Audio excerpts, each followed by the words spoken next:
The warning sirens screamed across Research Station Kepler 442b as Dr. Sarah Chen rushed through the corridors, her boots echoing against the metal flooring. Emergency lights bathed everything in crimson, making the shadows dance like demons on the walls. She clutched her tablet tightly, reviewing the data that had arrived just minutes ago from the Deep Space Monitoring Array. The Krithak hunters were coming. Sarah had spent 3 years on this remote station, studying the indigenous life forms of Kepler 442b. What they had discovered changed everything humanity thought they knew about intelligence in the galaxy. The planet was home to the Krithak, a species that had evolved from apex predators. Standing nearly 10 feet tall, with razor-sharp claws and armored hide, they were killing machines perfected by millions of years of evolution. But they were also brilliant. The Krithak had developed technology that surpassed human engineering in many ways. Their ships moved through space like living creatures, adapting and evolving their tactics with each encounter. They had been expanding across the galaxy for centuries, consuming entire civilizations not out of malice, but because it was simply their nature. To them, other intelligent species were just another form of prey. Sarah reached the main laboratory where her team was frantically destroying sensitive research data. The station's small crew of 12 had been conducting xenological studies under the protection of United Earth's cloaking technology. For 3 years, they had remained hidden, observing Krithak society from a distance. They had learned that despite their predatory nature, the Krithak were not mindless killers. They had art, culture, and most importantly, they cared for their young with a devotion that rivaled any human parent. "Dr. Chen," called out Marcus Rodriguez, the station's communications officer. "The cloaking array is failing. We've got maybe 20 minutes before they detect us." Sarah's heart sank. The research they had gathered was invaluable, but more than that, they had made contact with a group of young Krithak who had been abandoned by their hunting pack. The 5 juveniles were barely past their first molt, equivalent to human children around 8 years old. In Krithak society, weakness was not tolerated. The younglings had been left to die because they showed signs of what their species considered genetic defects. But Sarah had seen something different in them. These weren't defects. They were evolutionary adaptations. The 5 young Krithak displayed heightened empathy and reduced aggressive tendencies. They were the first of their kind to show genuine curiosity about other species rather than viewing them as prey. In essence, they represented the possibility of a peaceful future between humans and Krithak. "Where are the younglings now?" Sarah asked, pulling up the station's internal sensors on her tablet. "Still in the observation chamber," replied Dr. Elena Vasquez, the team's xenobiologist. "Sarah, we can't take them with us. The evacuation pods barely have enough room for our crew. Besides, they're still Krithak. Their adult relatives will come for them." Sarah shook her head firmly. "No, they won't. These 5 were abandoned because they're different. When the hunting pack arrives, they'll see them as an embarrassment to be eliminated. We can't just leave them to die." The station shuddered as the first Krithak scouts appeared on the long-range sensors. Their ships moved with predatory grace, scanning the area where the human research station was hidden. The cloaking field flickered, creating brief moments where the station became visible to enemy sensors. "Dr. Chen, we need to go now," Marcus shouted over the increasing alarm noise. "The evacuation pods are ready to launch." Sarah looked around the laboratory one last time. 3 years of research, countless discoveries about Krithak society and biology, all about to be lost. But more than that, 5 innocent lives hung in the balance. She had watched these younglings grow and learn. She had seen them show compassion when one of their siblings was injured. She had observed them working together to solve puzzles, displaying cooperation instead of the typical Krithak dominance behavior. "Start the evacuation," Sarah ordered. "I'll be right behind you." But instead of heading to the evacuation pods, Sarah ran toward the observation chamber where the young Krathak were being held. The corridor was longer than she remembered, and with each step, the station's systems continued to fail around her. Sparks flew from damaged panels, and the artificial gravity fluctuated, making her stumble. When she reached the observation chamber, she found the 5 younglings huddled together in the center of the room. They were scared and confused by the alarms and flashing lights. The largest of them, a young female that Sarah had named Echo, looked up with large, intelligent eyes that held too much wisdom for such a young creature. "Dr. Sarah," Echo spoke in broken English, her voice carrying the musical quality that all Krathak possessed. "What happens now? The sounds, they mean danger, yes?" Sarah knelt down to Echo's level, her heart breaking at the trust she saw in those alien eyes. The other 4 younglings gathered around, swift, sage, gentle, and hope. Each name had been chosen to reflect their unique personalities, so different from the typical aggressive nature of their species. "Echo, I need you to listen carefully," Sarah said, fighting to keep her voice steady. "There are adult Krathak coming to this station. They're not coming to rescue you. They see you as mistakes. But I don't see you that way. You 5 represent something new, something better than what your species has been." The station shook violently as the first Krathak weapon struck the outer hull. The cloaking field completely failed, exposing the human research station to the hunting pack that was now rapidly approaching.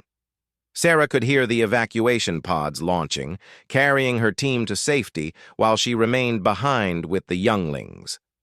"We go with you?" Swift asked, his smaller frame pressed close to Echo for comfort. Sarah looked at these 5 incredible creatures, beings that could bridge the gap between 2 species that seemed destined for eternal conflict. In Krathak society, they would be killed for their differences. Among humans, they could be studied, protected, and given the chance to grow into something that could change the galaxy. "Yes," Sarah said, making a decision that would alter the course of her life. "You're coming with me, but it's going to be dangerous, and I need you to trust me completely." The younglings nodded in unison, their natural pack instincts making them quick to accept leadership from someone they trusted.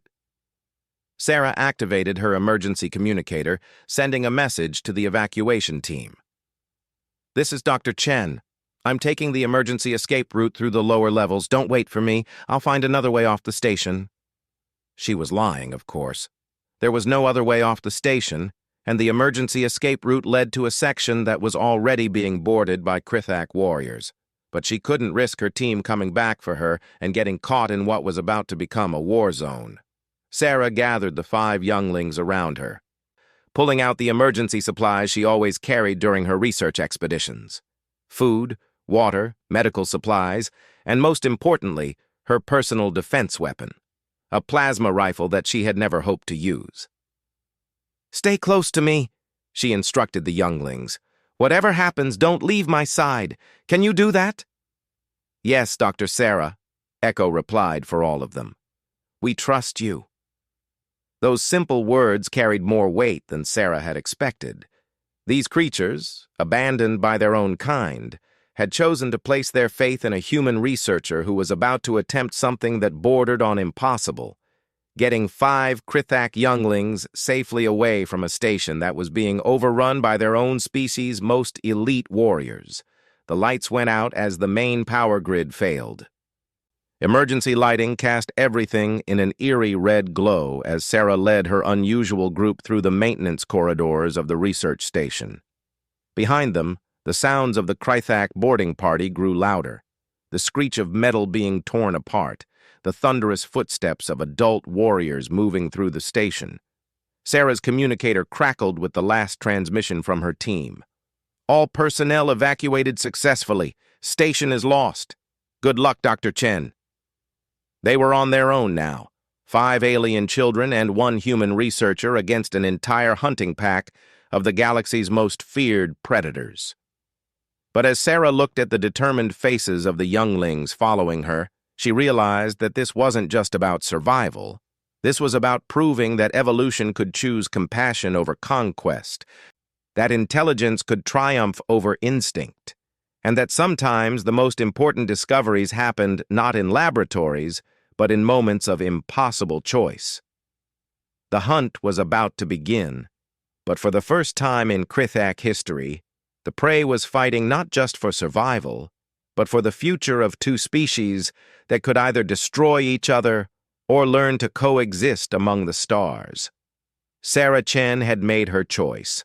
Now she just had to live long enough to see it through. The maintenance tunnels beneath Research Station Kepler 442b had never been designed for escape routes.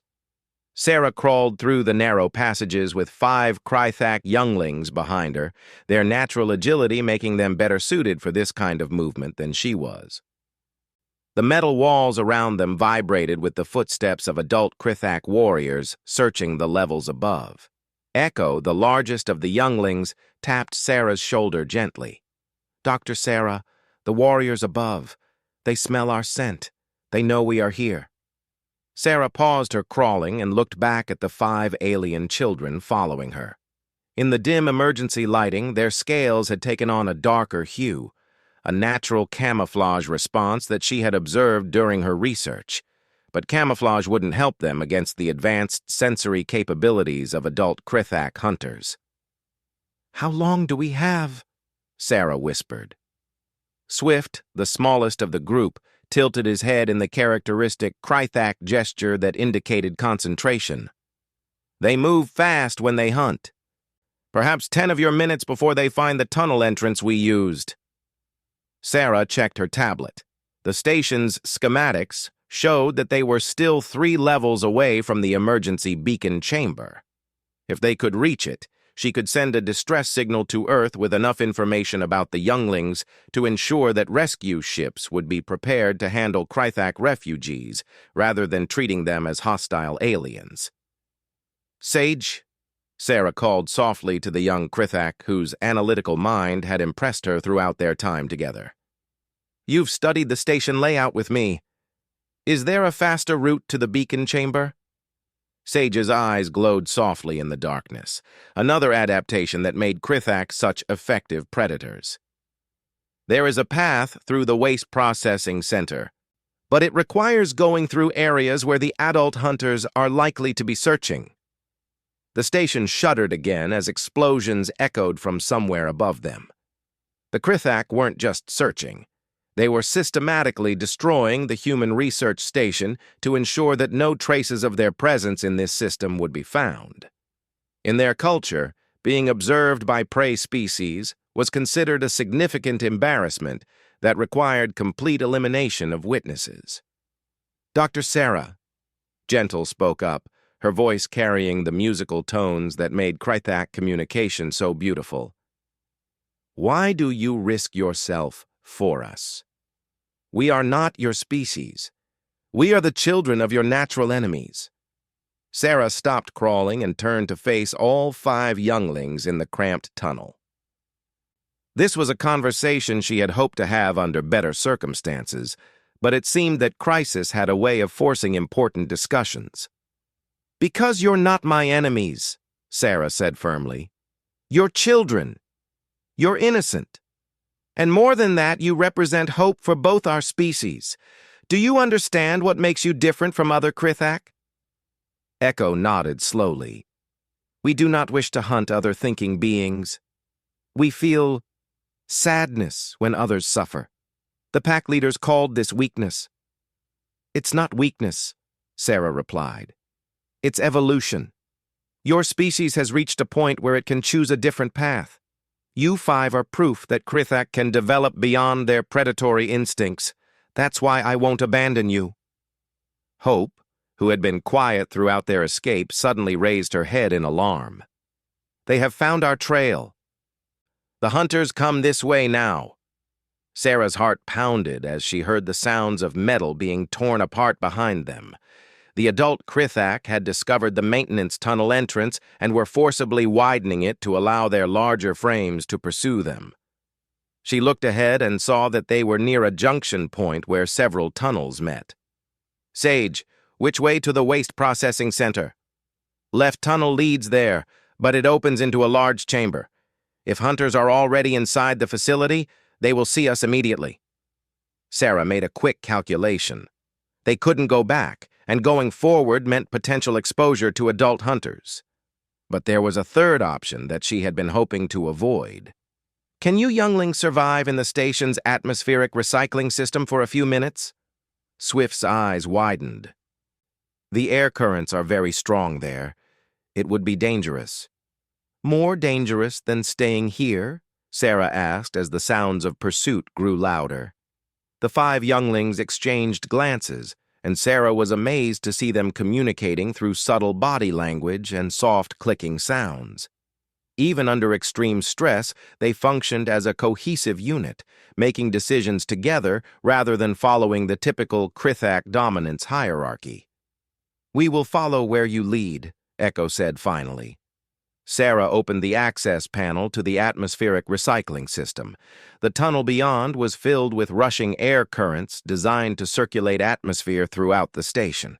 It would be like riding rapids, but in a confined metal tube with potentially deadly obstacles.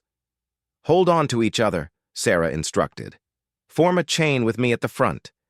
Whatever happens, don't let go. They entered the air circulation system just as the first adult Krithak warrior's claws scraped against the tunnel junction behind them. The rushing air immediately caught them, propelling them forward at dangerous speeds through the winding passages that carried the station's atmosphere. Sarah fought to control their trajectory as they flew through the metal tubes. Behind her, the 5 younglings maintained their grip on each other with impressive determination. Their natural agility and strength made them better suited for this wild ride than Sarah had expected. They burst out of the circulation system into the waste processing center, landing in a tangled heap on the facility's sorting platform. Sarah quickly helped the younglings to their feet, checking for injuries. Remarkably, their Krithak physiology had protected them from serious harm, but their escape route had brought them into the exact situation Sage had warned about. The waste processing center was a large, open chamber with multiple levels and very few places to hide. And they were not alone. 3 adult Krithak warriors stood on the opposite side of the chamber, their massive forms silhouetted against the emergency lighting. These were not just any hunters.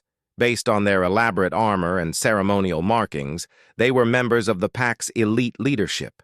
Sarah raised her plasma rifle, knowing it would be useless against creatures that had evolved to hunt species with advanced technology.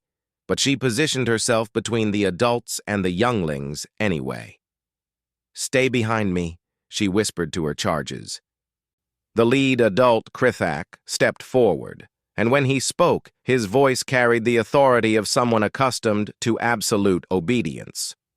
"Human researcher," he said in perfect English, "you have interfered with Krithak law. These defective offspring were left to die according to our customs. Your presence here violates the territorial agreements between our species."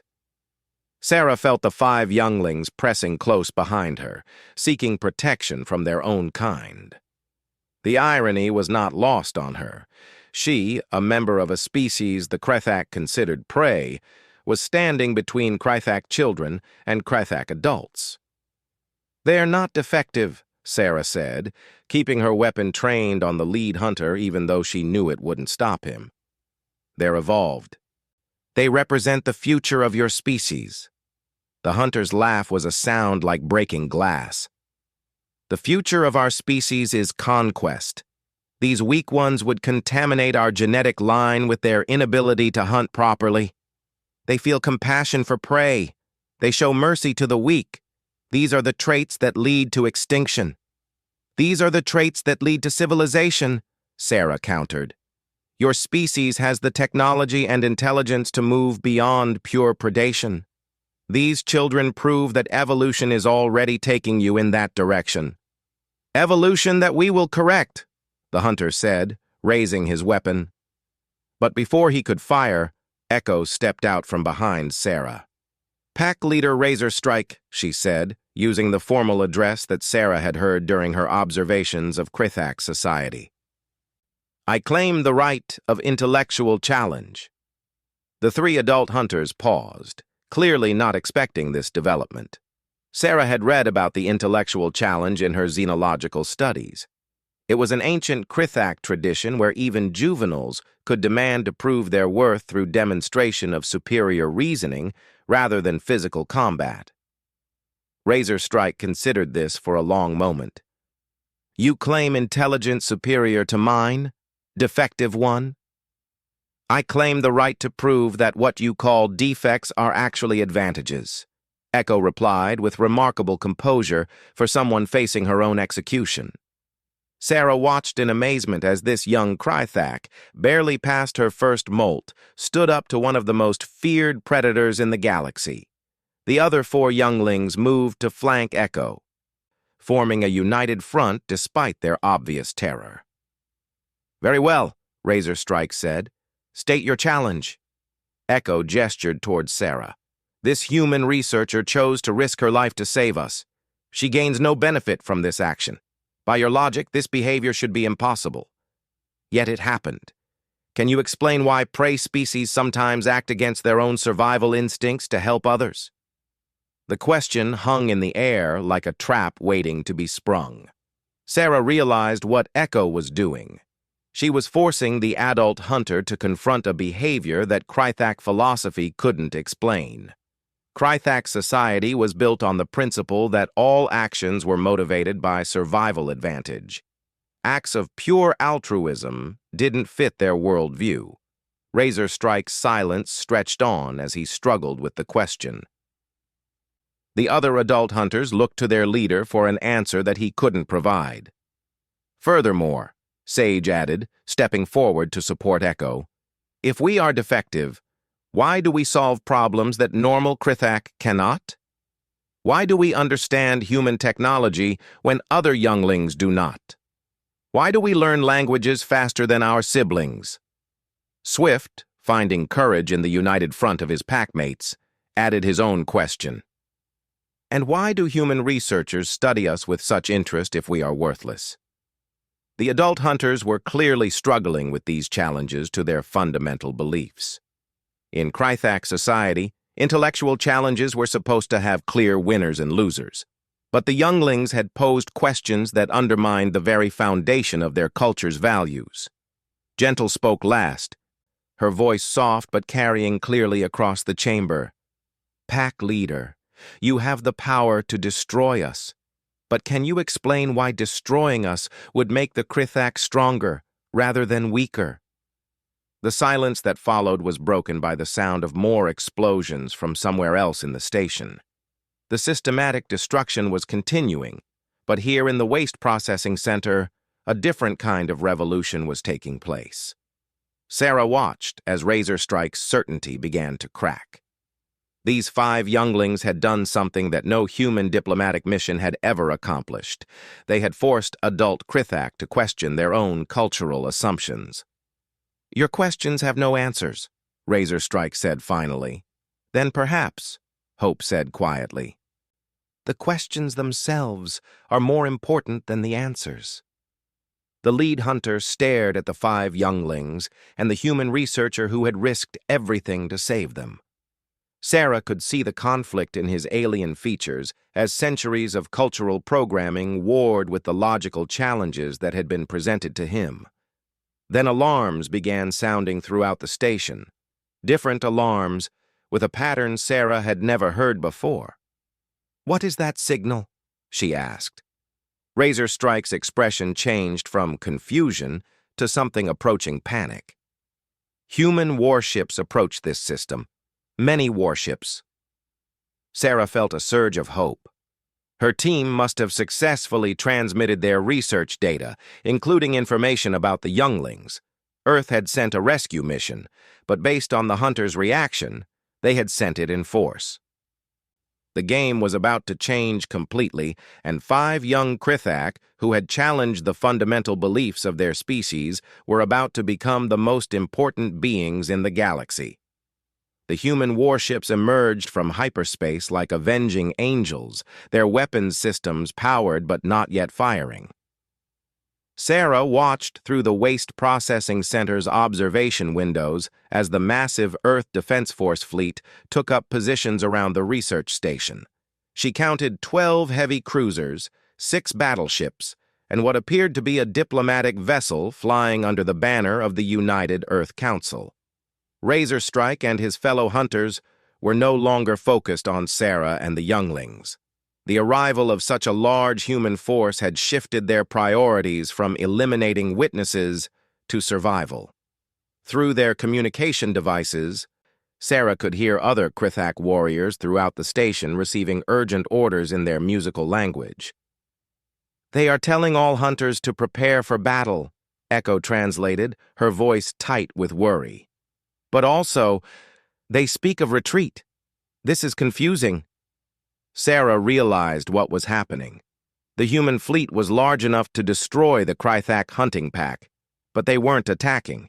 Instead, they were demonstrating overwhelming force while leaving room for negotiation. Someone in Earth's command structure had understood the significance of the Younglings and was trying to create an opportunity for dialogue rather than warfare. Razor Strike activated his personal communicator and spoke rapidly in Krithak. After a few moments, he received a response that made his stance shift from aggressive to something approaching diplomatic posture. "Human researcher," he said to Sarah, "your leaders wish to communicate with the hunting pack.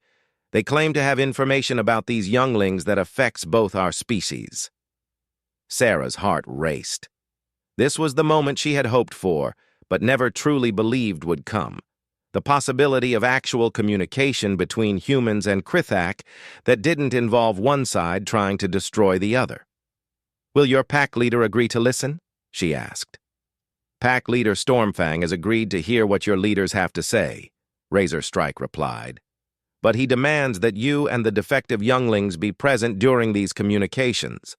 The 5 younglings gathered around Sarah, their body language showing a mixture of fear and excitement. They understood that they were about to become the center of the most important diplomatic contact in galactic history. "Dr. Sarah," Swift said quietly, "what if the human leaders want to use us as weapons against our own people?" Sarah knelt down to address all 5 of them directly. "I won't let that happen. You're not weapons. You're individuals with the right to choose your own path. Whatever happens in these negotiations, I'll make sure your voices are heard." The next hour passed in tense preparation. The Krithak hunters escorted Sarah and the younglings to the station's main communication chamber, where holographic projectors would allow face-to-face discussion between the human fleet and the Krithak pack leaders. Sarah noticed that the hunters treated the younglings with careful neutrality rather than the contempt she had expected. The intellectual challenge had clearly affected how they were perceived. When the communications link was established, Sarah found herself looking at Admiral Chen Wei, her own distant cousin who commanded the Earth Defense Force's Xenological Contact Division. On the opposite side of the chamber, a hologram materialized showing pack leader Stormfang, a massive Krithak whose scarred hide told the story of countless battles. "Admiral," Sarah said formally, "these 5 younglings represent a significant evolutionary development in Krithak society. They demonstrate enhanced empathy, reduced aggressive instincts, and remarkable intellectual capabilities that could bridge the gap between our species." Admiral Chen studied the younglings with obvious fascination. Dr. Chen's preliminary report suggested as much. "Pack leader Stormfang, my understanding is that your culture typically eliminates offspring who show these traits." Stormfang's response was measured and careful. "What you call evolution, we have traditionally viewed as genetic weakness. However, recent events have forced us to reconsider certain aspects of our cultural practices." Echo stepped forward, and Sarah was amazed by the young Krithak's courage in addressing the 2 most powerful individuals in this historic conversation. "Pack leader," she said respectfully. "We request the right to speak for ourselves in these negotiations. We are the subjects being discussed, but we are also individuals with thoughts and desires of our own." The request was unprecedented in Krythak society, where younglings were not permitted to speak in the presence of pack leaders except when directly questioned. But Stormfang nodded slowly. "Speak then, young one. What is it that you desire?" Echo looked at her four companions, drawing strength from their supportive presence. "We desire to live, to learn, and to help our people find a better way. We do not wish to be used as tools by either species. We wish to be bridges that help humans and Krythak understand each other." Admiral Chen leaned forward. "And what would that bridge look like in practical terms?" Sage answered this question. "Shared research stations, cultural exchange programs, joint exploration missions. Humans have technology that could benefit Krythak society. Krythak have knowledge of space travel and adaptation that could help humans explore dangerous regions of the galaxy. But most importantly," Gentle added, "we could help both species understand that intelligence can evolve beyond the need for conflict." Swift, the smallest but often the most perceptive of the group, made an observation that stunned both leaders. "The human researcher risked her life to save us not because she was ordered to, but because she chose to. Choice is what makes intelligence meaningful. We choose to help our species grow beyond what they have been." Stormfang was quiet for a long time, and Sarah could see the internal struggle playing out across his alien features. Finally, he spoke. "For 3,000 years, Krythak have expanded across the galaxy through conquest. We believed this was the only path for our species, but these younglings suggest that there might be other possibilities." "Pack leader," Hope said softly, "may we propose a trial period? Allow us to work with the human researchers for one cycle of the seasons. If we prove that cooperation produces better results than conquest, perhaps the hunting packs could consider a different approach to contact with other species." Admiral Chen nodded approvingly. "Earth would be willing to establish a joint research facility in neutral space, staffed by volunteers from both species. The goal would be to explore the possibilities for peaceful coexistence and mutual benefit."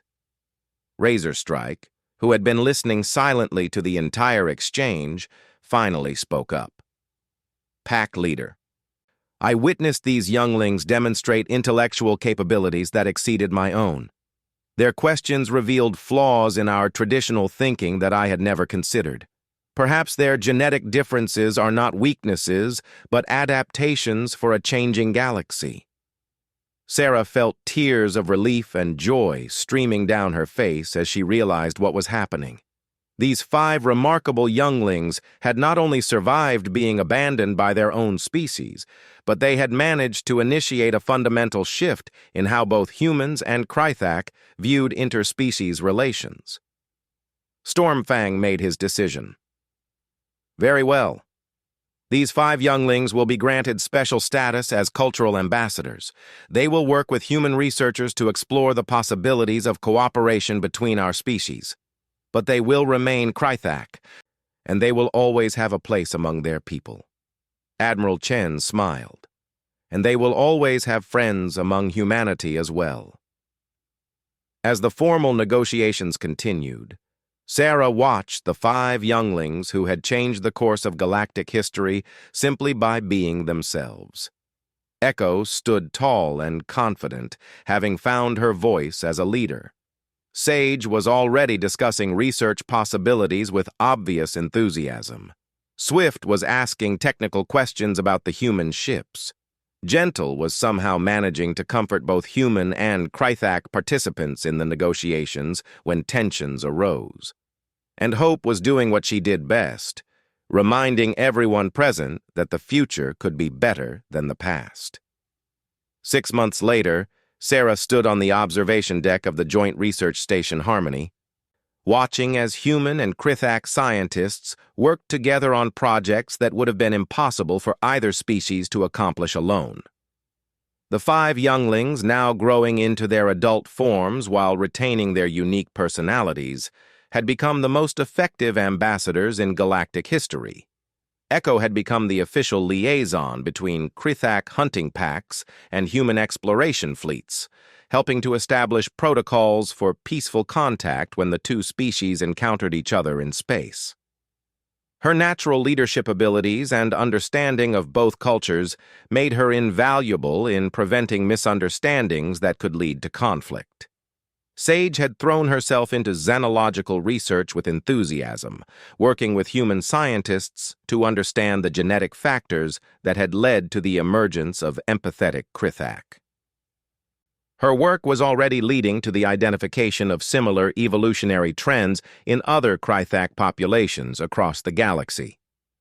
Swift had become fascinated with human engineering and was part of a team developing new spacecraft designs that combined human technology with Krithak bioengineering. The hybrid ships they were creating could adapt to environmental changes in ways that neither species had achieved alone. Gentle had established the first interspecies counseling program, helping both humans and Krithak who struggled with the cultural adjustments required for peaceful coexistence. Her innate empathy made her a natural healer for psychological wounds caused by generations of mutual fear and hostility. Hope had perhaps the most important role of all. She traveled to Krithak colonies throughout the galaxy, seeking out other younglings who showed similar evolutionary traits and helping their families understand that these differences were gifts rather than defects. Her work was slowly changing Krithak society from within. Sarah's tablet chimed with an incoming message from Earth. The Xenological Council had approved her proposal for expanded research into evolutionary trends among other predatory species in the galaxy. The success of the Krithak integration project had demonstrated that intelligence could overcome instinct, that cooperation could produce better results than competition, and that the future of the galaxy might be shaped by understanding rather than warfare. As she read the message, Sarah felt a gentle touch on her shoulder. She turned to see Echo, now grown to her full height of 9 feet, but still possessing the gentle spirit that had first caught Sarah's attention. "Dr. Sarah," Echo said, her English now perfect but still carrying the musical quality of her native language, "Swift has detected something interesting in the outer system. There appears to be a derelict ship from a species we have never encountered before. Would you like to join the first contact team?" Sarah smiled, looking out at the stars where countless other intelligent species waited to be discovered. The galaxy was vast and full of possibilities, and thanks to 5 remarkable younglings who had refused to accept that violence was the only answer, humanity and Krithak would face those possibilities together. "Let's go make some new friends," Sarah said. And together they headed for the shuttle bay where humans and Krithak prepared side by side for the next chapter in galactic exploration. The flames had indeed consumed the nest of the old ways, but from those ashes had emerged something far more beautiful than either species could have achieved alone. The bridge between worlds had been built not with technology or treaties, but with the courage of 5 young voices who had dared to ask a simple question. What if there was a better way? The answer was spreading across the galaxy, one world at a time.